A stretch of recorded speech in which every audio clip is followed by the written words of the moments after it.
Here we are again, Danny at Shraddhaa School of Yoga.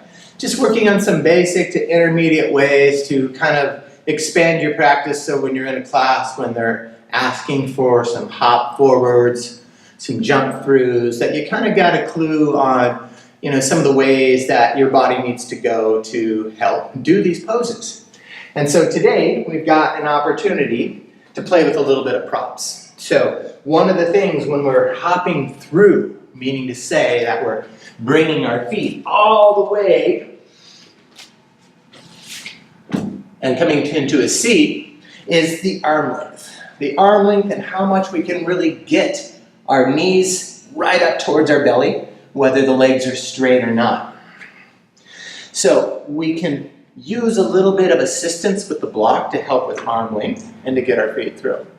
One of the things that you'll see with this part of your practice is there's going to be a lot of variations. Classically, or the final end of the pose is you're going to hop forward, the legs will be straight, and you'll swoop them through. That's not where my practice is, and it may not be where yours is, and I don't know that I'll ever get to there, but I'm not worried about it today because the actions to get your feet forward are still the same.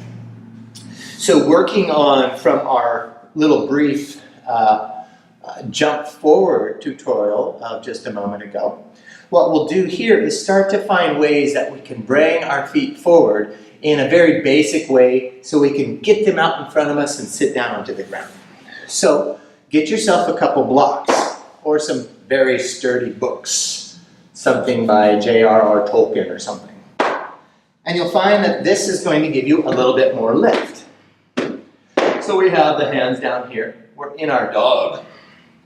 And one of the things that we'll have with our feet is the ability to, when we hop forward, is to cross the ankles. So when we hop, we cross the ankles and get into a pose that looks kind of like this. So if you want to try that now, just sit down on your butt. Place your hands on either side of your hips. Cross one ankle over the other. It doesn't really matter. Take an inhale, and as you exhale, pull your knees up towards your belly. Root down through your hands. Inhale, lift your heart. That's kind of where you're at when you're hopping through. Another thing you can do, take your block right here, place your hands either side of your hip. Take your feet right here like they were, one ankle crossed over. Take the inhale and press down. And see if you can lift yourself up with your feet kind of locked over each other. So, again, we'll go back to working with breath. So, we'll find ourselves, please, in a downward facing dog with your hands on the blocks.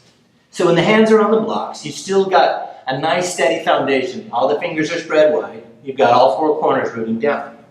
What we do today is just kind of an addition on what we were doing with the jump forward.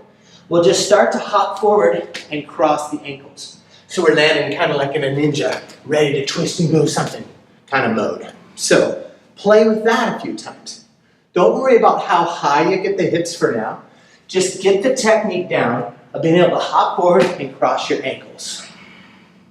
Pause and do that a few times. And the thing when you're doing a lot of these arm balancing things is, they wear you out. So it's kind of building up enough strength too. So you'll have to come back to it when you get a little tired. So we'll try that a few times.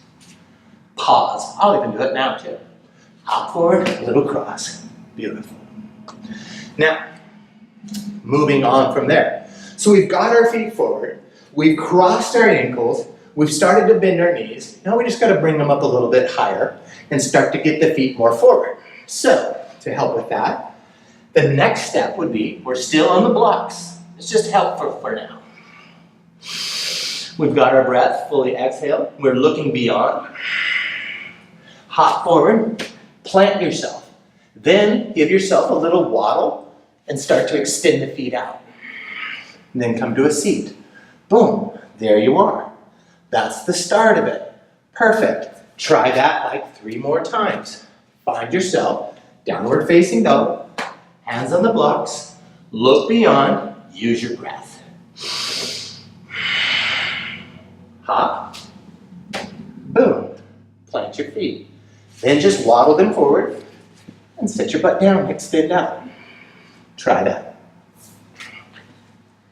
Then, coming back from all of that, give this next one a try. Again, I can't emphasize enough how much the breath can give you the uplifting motion and strength that you need to really get into these poses. In fact, one of the interpretations of the word Uddiyana Bandha, meaning the bandha that draws the belly up and in, is literally meaning uplifting or flying upward.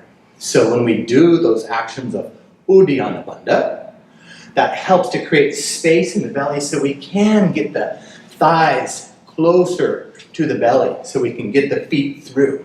Okay? So things we want to be working on a lot are be able to do forward folds very well, working on bandhas, drawing the belly up and in. So these are things that you can go out and look on our videos or work in your own practice to get a little bit more of a depth to your ability to do Uddiyana Bandha and Mula Bandha. So we'll move on to the kind of the next step here. Still working with blocks. So we'll work with blocks just kind of like training wheels on a bike. This time, we'll use a little bit more of the techniques from previous video to try to get the hips up higher to bring the heart more forward. So just kind of feeling this motion right here is if you're in downward facing dog,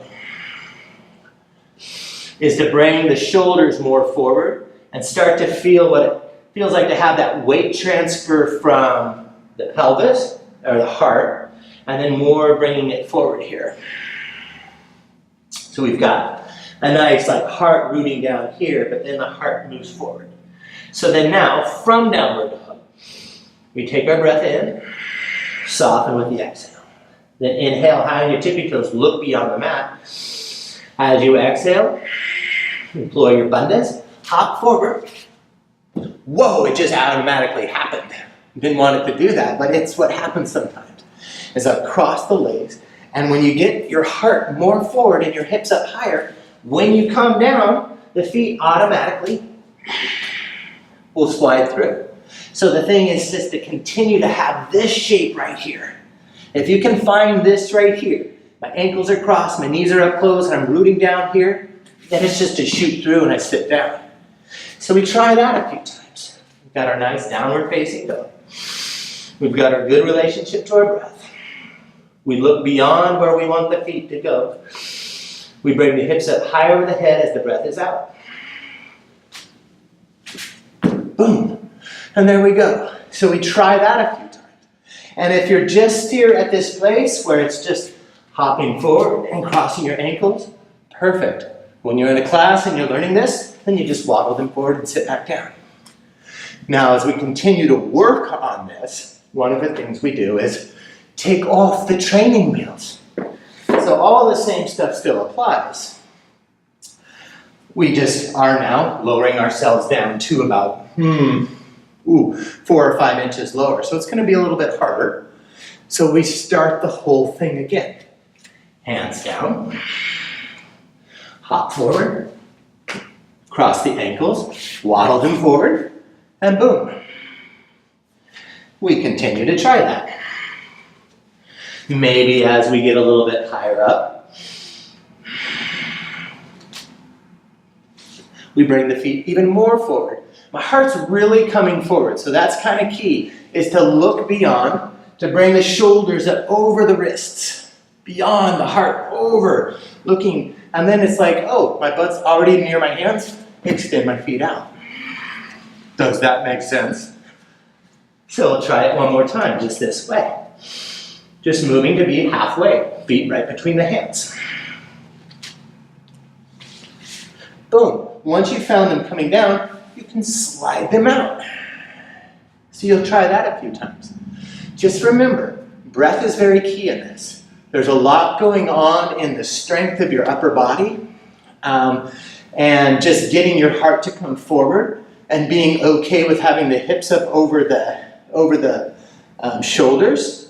But that's what we practiced at the wall in the last video, is to get the hips up high over the shoulders and feel like, oh, that's weightless right there. Once you feel that weightlessness, it's easy to transition the energy of your legs and your butt between your hands and shoot them forward. Cool.